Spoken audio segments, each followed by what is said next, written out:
Chapter 76. The Lifting of the Galilean Sea.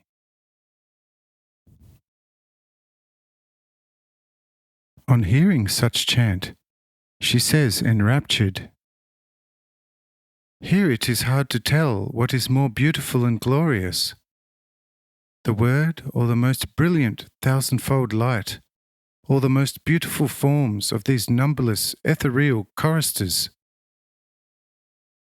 Ah, only now am I forming a concept of what God's heavens really are. Oh, I now would like to actually die and go over to these most beautiful choristers.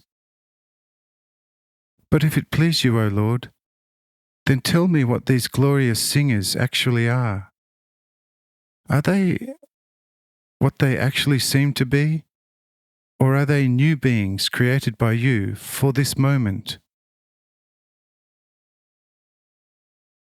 Say I, "These are angels, created eons before there was any trace of material creation. Summon one over, and you shall convince yourself that they all are perfectly true beings of their own kind.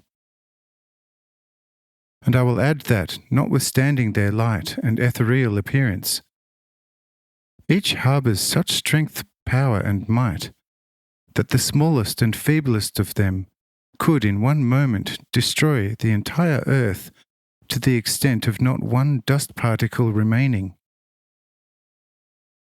Now that you know this, call one over and give him a few tests." Says Jara, "Lord, this I would not dare, for despite their incomprehensible beauty, I do fear them somewhat." Say I, "But little child, did not I just explain to you what fear is?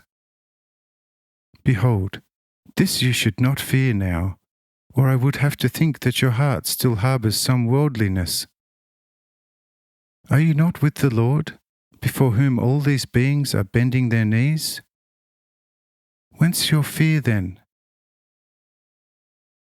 Says Jara, "This is of course only too true, but the unaccustomed sight of such never suspected scene must shake a poor and weak girl's heart to its foundations. But I am going to pull myself together, and you shall see that your Jara can be fearless too." Following these words, she waved to the nearest angel, and the same instantly came floating over to her, saying with the most gentle and tender voice, "Jara, glorious daughter of my God, my Lord from eternity, what does your dear and pure heart desire of me?"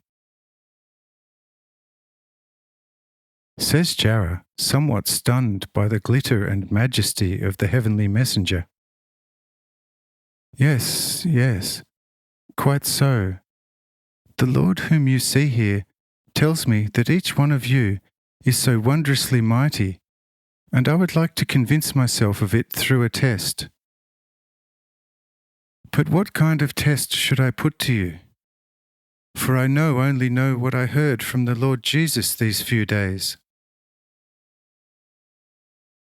Says the angel, "Hearken, you beautiful flower of the heavens. Here I shall at once help you out of your embarrassment, in the Lord's name. See the extensive and deep sea of Galilee? What if I should lift it out of its wide and deep basin, and then hang it in the air before your limbs and eyes in the form of a great free ball of water, for perhaps an hour?" Says Jara, "That would be immensely wondrous, of course. But where would the dear fish get to meanwhile, and finally the many ships resting partly upon the shores, but also swimming upon the sea?" Says the angel, "Let it be my concern that no fish or ship shall come to any harm. If you desire the suggested test, then the task demanded shall instantly float before you. Says Jara, "Well, if no being will come to harm, then you may indeed carry it out." Says the angel, "Look around you. The sea is empty, and all its water to the last drop is suspended fully in the air, quite visible to your eyes."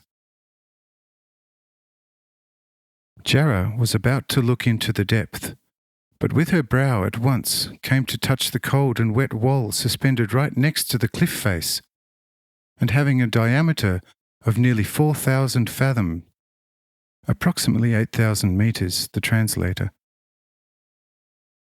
On seeing this, she asked most timidly,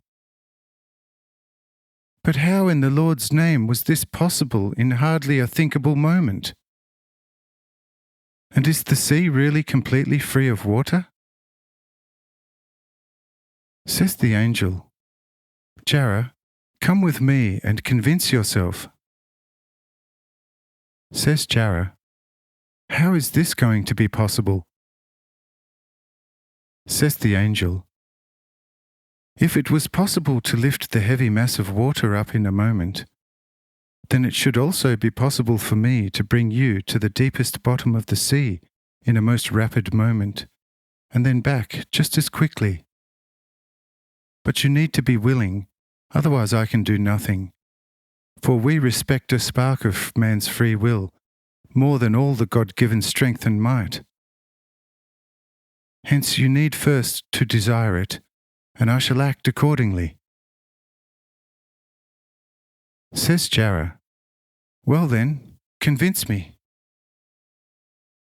That very moment she found herself upon the dust-dry, deepest seabed, and the angel picked up a most beautiful pearl oyster from the seabed, giving it to Jara for remembrance and for the others as instruction, who, physically asleep, nonetheless received all this through dream visions. When Jara had hardly put the oyster away in her big apron pocket, the angel asked her, "Do you now believe that all the water of this sea is contained in the big ball floating above us, and that its basin is completely dry?" Says Jara, Sure, I would have believed you anyway. But now please return me up to the Lord quickly, for without him I die in a moment." The latter word was hardly uttered, and dear Jara stood by my side upon the height.